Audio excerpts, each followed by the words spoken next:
Minute সময় নেব, please একটু দাঁড়িয়ে যান।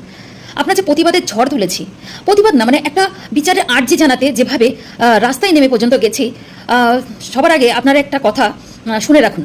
যদি প্রতিবাদ বা বিচার ছেড়ে দিন, এখানে প্রতিবাদ যদি করতে হয় সেই সব মেয়েদের বিরুদ্ধে করুন যারা পুরো সোশ্যাল মিডিয়াতে এসে নিজেদের কি বলবো, নিজেদের পুরো শরীরটাকে দিয়ে তারা ব্যবসা করছে একরকম। আমি এভাবে অনেক প্রোটেস্ট করেছিলাম জানেন, কিন্তু আমাকে সেই ভিডিওগুলোতে জানি না কেন শেয়ার করা হয়নি বা প্রোটেস্ট মানে পাঠানো হয়নি কারোর কাছে।